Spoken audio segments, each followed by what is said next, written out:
Hello, this is Chef John from foodwishes.com with sweet potato and bacon pizza. That's right, I was blown away by how well sweet potato worked as a pizza topping. Or to be more accurate, how well it worked as a pizza sauce.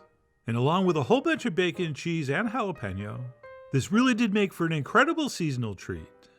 And to get started, we're going to need to roast some sweet potatoes, which I do like to prick with the tip of a knife before they go in the oven, which is going to help vent some of the moisture from the inside. And by the way, I highly recommend you use the orange flesh variety, as they are superior nutritionally and in appearance, I think. And after giving those a proper pricking all over, we will roast those in a 400-degree oven for about an hour or until they're very soft. And you know you're close when we can see what we call in the business the tears of joy, which are those sweet juices coming out of the holes we poked. But we definitely still want to test it with a knife, which should slide in with no effort. And then what we'll do is let those sit until they're cool enough to handle, at which point we will handle them by cutting them open with a knife, and then scooping all that gorgeous orange flesh into a bowl. And of course, sweet potatoes vary in size, so it's hard to tell you exactly how much to roast. But ultimately, we want to end up with about 2.5 cups after we scoop. And then what we'll do is season this up with a little bit of kosher salt, as well as some freshly ground black pepper, and of course a few shakes of cayenne, which brings good luck and probably longer life. And then we'll also want to add a generous amount of olive oil, and then we'll follow that with some minced rosemary, which is a very sweet potato and bacon friendly herb. And then we will definitely want to add the inside and outside of 1 lemon, but not in that order. Always zest first before you juice. And while the lemon flavor from the zest is going to be really nice in this, what we are really needing here is the acidity from the juice, which is going to balance the earthy sweetness of our sweet potato perfectly. And then once we have all that together, we'll take a potato masher, and we will mash and smash this until it's relatively smooth, at which point we'll stop and add the last ingredient, a very generous amount of freshly grated Parmesan cheese. Oh yeah, the real stuff, Parmigiano Reggiano. And we will take a spoon and mix that in. And yes, don't worry, I'm going to pick up that one piece of cheese between shots. But anyway, we'll stir all that together, after which we should probably give it a quick taste. And I could have used the spoon, but for some reason things like this taste better off a finger. And once we decide that's perfect, and mine was, we'll simply set that aside until we're ready to spread it over our dough.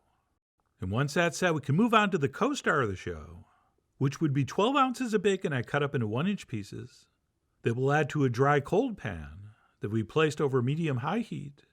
And what we'll do is separate all those pieces as best we can while it comes up to temperature and starts sizzling. And then if I've said it once, I probably said it a couple hundred times. When your bacon starts to look foamy, it's almost done, homie. And that's because it doesn't look like this until most of the fat's rendered out, which is the point I think we want to get this to. Okay, some people like to undercook it because it's going to go in the oven, but I don't. I want this pretty much cooked all the way through and getting crisp before I stop. And that's it. Once it does get to this point, we'll pull it off the heat and simply transfer that onto some paper towels and reserve it until we need it. And once that's set, we can move on to the pizza dough, which I did make from scratch. And if you also want to, let me quickly show you how to do that. Okay, all we need is some warm water with a teaspoon of active dry yeast sprinkled over. And after letting that sit for about 10 minutes, we will add our flour and our salt. And then we'll take a wooden spoon and mix this for about 2 minutes. Since I decided to use an overnight no-knead method, which is not just easy, it also makes for a delicious dough. Since the longer the fermentation time generally, the better tasting dough you get. And I recommend doing this late at night and then leaving it out in a cool spot until the next morning, at which point it should hopefully look something like this. And what we'll do is wet our hand, and we'll give that a couple turns and folds to knock out the air, at which point we'll cover this up and pop it in the fridge until we need it. So yes, it really is that simple. And then what we'll do once we're ready to build our pizza is drizzle 2 or 3 tablespoons of olive oil onto a sheet pan, and we'll spread that all over with our hands. But do not, under any circumstances, wipe your hands off. Okay, we want to use those oily hands to transfer the dough onto the pan. Since our next step here is to push and press the dough out until it covers the pan. The problem is, however, most pizza doughs, especially ones you've let rise slowly overnight, are going to be very, very elastic. So at a certain point, it's just not going to want to stretch out anymore. So what we'll do once that happens is simply stop, and we'll just let it sit and relax there for about 5 minutes, during which time I suggest you simply look out the window and try not to think of anything. And what's going to happen is that dough is going to relax, and when we come back about 5 minutes later, we'll be able to push it out a little further. And depending on your dough, we might only need to let it rest once, but maybe it will take 2 resting periods, or maybe even 3. Right, that's going to be up to you. I mean, you are after all the basement jacks of how many times to let your dough relax. But eventually, somehow, some way, you'll be able to stretch it out almost all the way to the corners. And it's fine if it pulls back a little bit. Right, just get it close. That's all we ever ask. And once our pan's been doughed, we will sweet potato the top. And what I like to do is place some dollops on first, before we start spreading it out, since I think that helps us achieve a nice even layer. And by the way, as we're spreading this out, we can actually use the spoon to help press that dough back into the corners if it's pulled back a little bit, which it most likely has. Oh, and don't feel like you have to apply all the sweet potato spread you made. Okay, we just want to do a nice thin layer here. So when you feel like you've spread over the perfect amount, just stop and put the rest away and enjoy it with a nice pork chop or something. And then what we'll do at this point is spread over 6 ounces of mozzarella cheese. And the one I had was a little too soft and sticky to grate, so I simply cubed it up and placed it on like that.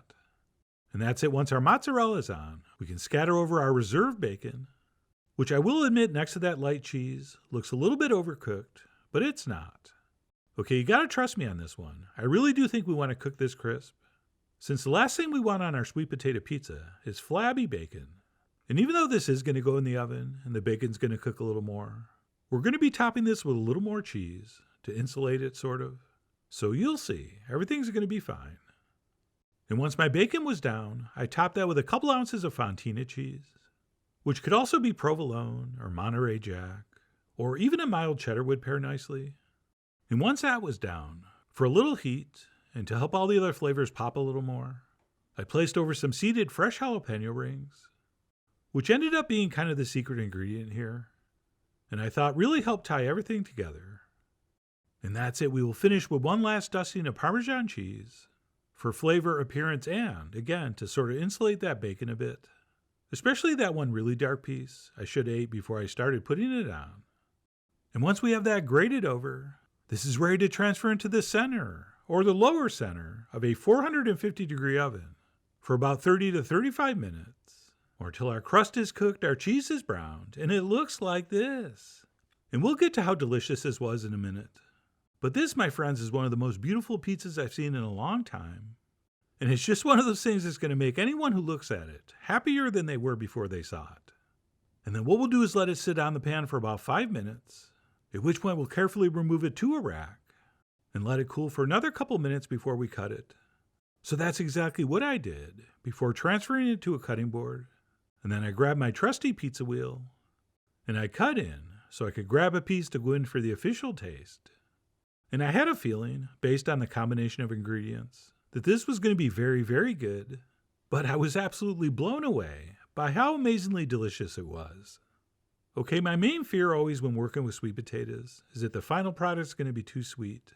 But thanks to the sharpness of the lemon, and the savoriness of the bacon and the cheese, and the heat from the jalapeno, and that little herbaceous kiss from the rosemary, I thought this was perfectly balanced, and I just could not wait for the next bite.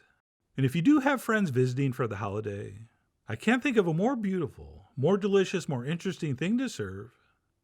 And after finishing that piece, I cut this up and took some pictures, and then definitely ate a few more slices.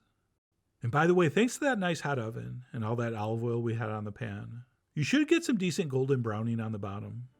But if you don't, you can always put the pan over a flame and sort of brown the bottom like that. And I'll put a note in the written recipe to remind you of that trick. But anyway, whether you serve this during the holidays or any other time of the year, I really did think this was an incredible pizza, which is why I really do hope you give it a try soon. So please follow the links below for the ingredient amounts, a printable written recipe, and much more info as usual. And as always, enjoy.